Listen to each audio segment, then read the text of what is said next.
L'interview découverte d'Europe 1, Caroline Roux, vous recevez ce matin Patrice Giraud. C'est vraiment lui le monsieur Star Wars français.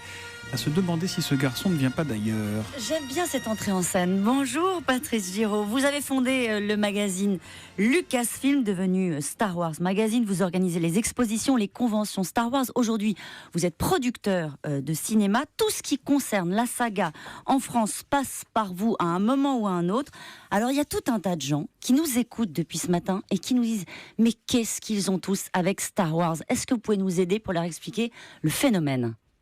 Star Wars, il faut comprendre que en 77, ça a été un film révolutionnaire, mais que à la fois Lucas a réussi à faire un film qui était à la fois fun, divertissant et révolutionnaire une fois de plus, mais aussi qui avait un contenu vraiment mythologique, mais qui était sous-jacent, mais néanmoins qui était là et qui fait qu'aujourd'hui, ça reste une histoire qu'on adore voir. Et c'était une histoire de famille, George Lucas, c'est ce qu'il vous disait. Ça a beau être l'univers, mais c'est quand même l'histoire de la famille Skywalker. George Lucas me disait que c'était un soap opéra. Voilà, bon, c'est devenu un phénomène. Vous avez organisé des expositions en France et à chaque fois, c'est un carton. Oui, la toute première, c'était à la Cité des Sciences en 2005 et ça fait plus de 750 000 visiteurs, c'est-à-dire à peu près comme Monet au Grand Palais, quoi. Alors vous, votre rencontre avec Skywalker, avec Luke, c'était en 1977 et vous l'avez jamais quitté depuis. Bah oui, pratiquement 38 ans jour pour jour, parce que c'est sorti le 19 octobre en France. Et effectivement, j'ai eu ce qu'on appelle le phénomène d'identification, et donc c'était tellement réaliste pour un enfant de 10 ans que j'ai été projeté dans Star Wars pendant 2 heures. Vous preniez pour Luke Skywalker ? Ah j'ai virtuellement voyagé dans l'espace pendant 2 heures. Ouais. Alors, vous étiez au début, ça va, 2 heures, c'est bon. Vous étiez juste un simple fan, et puis vous avez grandi.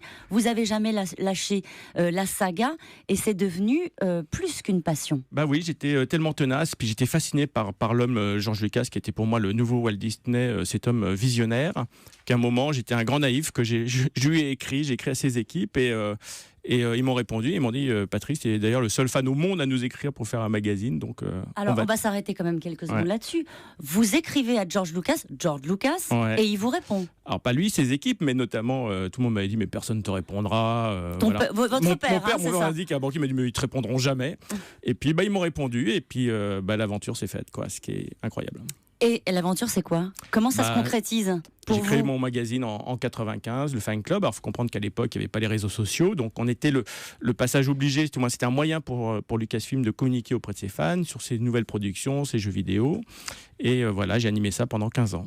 Mais vous êtes très modeste parce que vous êtes allé au-delà de ça. Vous avez intégré le cercle, on va dire, les proches de George Lucas. Et vous avez même... Thomas, tenez-vous bien, jouer dans un Star Wars. Je vous demande à tous d'être un peu attentifs.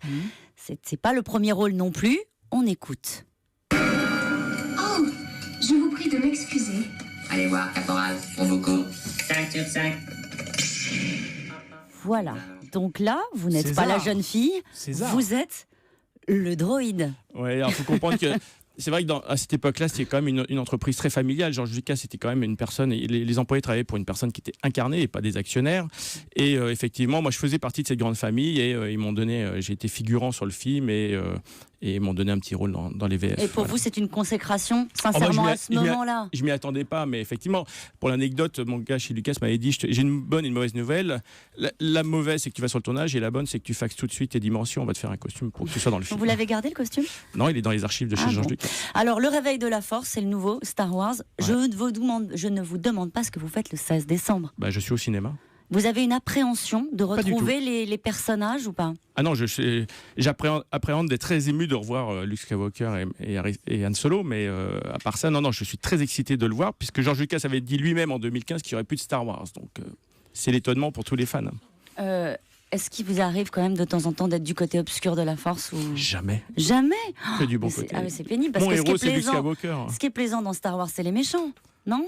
Ça dépend, il y en a qui s'identifient aux méchants, d'autres à Han Solo. Moi, ça a toujours été Luke. Bon, merci beaucoup d'avoir été mon invité.